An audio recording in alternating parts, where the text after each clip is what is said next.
The precinct's sterile hall buzzed with its usual hum of activity, the ringing of phones, the shuffling of papers, and the hurried footsteps of officers.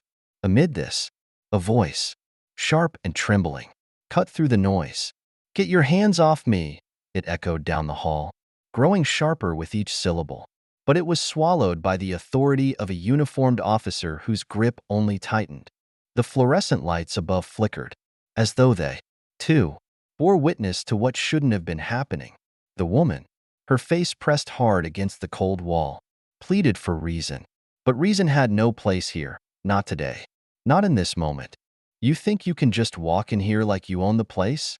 Officer Brett Wallace's voice dripped with disdain, cold and sharp.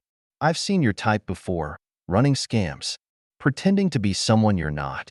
The woman winced but held her ground, refusing to let him see her crumble. Her pulse pounded in her ears, yet her voice steadied. "This is a mistake. I work here."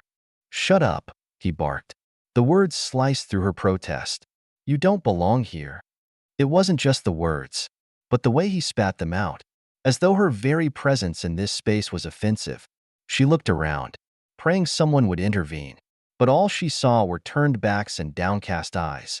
Silence screamed louder than his voice ever could. "Let me explain," she tried again, desperation creeping into her tone. "Explain what?" Wallace sneered. "How you snuck in here. How you managed to slip past security." His nails dug into her arm as he dragged her down the hall. "You people always think you're above the rules," he muttered, his tone heavier with unspoken implications. "You people." The phrase landed like a blow, heavier than the cuffs biting into her wrists. Her breath hitched. She knew what he saw, her dark skin, her natural curls, her face that didn't fit his mold of authority. It didn't matter how she carried herself, or what credentials lay in her wallet. None of it mattered, because to him, she didn't belong. The hallway stretched infinitely long as murmurs followed her like shadows, judgmental whispers she couldn't escape. "You need to listen to me," she said again, this time planting her feet. Wallace turned sharply, his eyes blazing. "Listen to you? You don't give orders here." With a shove, he slammed her back against the wall. She gritted her teeth, willing tears not to fall. "Not here. Not now." Her voice dropped low, steady with determination. "If you don't let me go, you're going to regret this." He laughed, a cruel, condescending sound. "Is that a threat?" "No," she replied, raising her chin. "It's a fact." But he didn't hear her. He didn't want to. He yanked her forward, dragging her toward an interrogation room. Every word she wanted to scream stayed locked inside as he pushed her into a chair. "We'll see how tough you are in a cell," Wallace growled, looming over her. She stared back, her chest heaving, her resolve unwavering. "You don't even know who I am," she said. "And I don't care," he shot back. That was the moment everything shifted. Not for him, not yet, but for her. She stopped fighting, stopped pleading. She let the silence speak. Let him sit there, smug and self-assured, while she waited for the moment when the door would swing open and the world he thought he controlled would come crashing down. Because she wasn't just another black woman in the wrong place at the wrong time. She wasn't someone he could dismiss or forget. She was someone with power, someone who had earned her place in that building, someone who wouldn't let this humiliation go unanswered. He didn't know that. Not yet. Outside the room, footsteps echoed.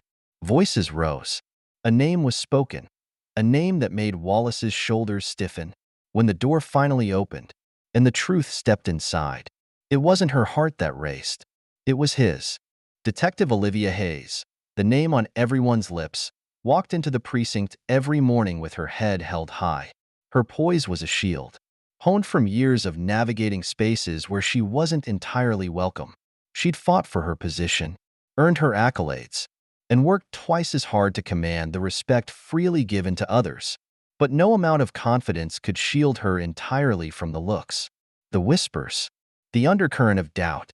Today was no different. The tension in the precinct was palpable the moment she arrived. Officers avoided her gaze. Conversations hushed as she passed. She felt it all, the unspoken weight of their unease. Yet she kept moving, her steps echoing on the polished floor as she made her way to her office. Certificates and awards lined her walls, quiet reminders of her hard-fought victories. Her parents' photos sat on her desk, her father's fireman helmet, her mother's books on education, symbols of sacrifice and determination that had shaped her. But today, those symbols couldn't dispel the heaviness in the air.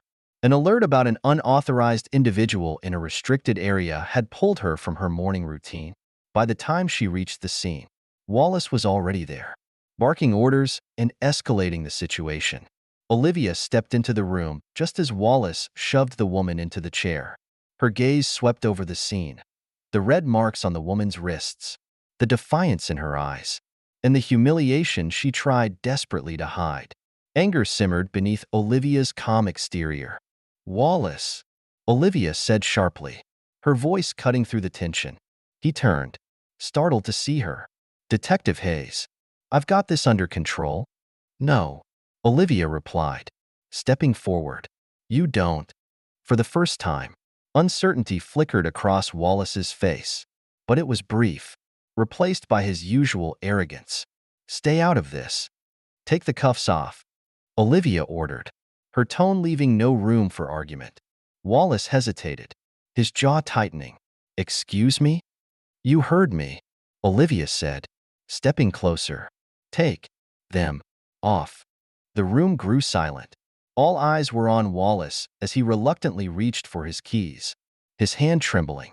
The cuffs fell away with a metallic click, and the woman pulled her wrists forward, rubbing the red, raw skin. Olivia turned to her. "Are you all right?" The woman nodded, her voice quiet but firm. "I'll be fine." Wallace's face darkened. "This isn't over," he muttered. Olivia's eyes locked on his. "No, it's not." The fallout was swift. Investigators were called in. Complaints long buried were unearthed. Wallace's record, once hidden behind bureaucratic red tape, was laid bare. Patterns of behavior emerged, incidents dismissed, complaints ignored, a trail of unchecked abuses. The woman, whose name Olivia now knew was Dana Price, became the center of the investigation. Her testimony was clear and unwavering, a damning account of Wallace's actions. Wallace, however, fought back. He painted himself as the victim, claiming retaliation and bias. His voice was loud, his supporters vocal, but the evidence was louder. As hearings and inquiries unfolded, Wallace's arrogance gave way to desperation. Olivia watched as the man who had once wielded unchecked power realized it was slipping through his fingers. The day Wallace was escorted from the precinct in handcuffs, a heavy silence settled over the station. Officers avoided Olivia's gaze, unsure of what to say, but she didn't need their words. The weight on her shoulders felt lighter knowing that accountability, long overdue, had finally arrived. For Dana, the road to healing was just beginning, but she walked it with her head held high, her voice a reminder that silence was never the answer. And for Olivia, the fight wasn't over.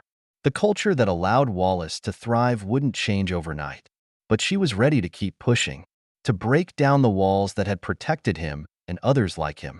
One battle had ended, but the war for justice had only begun.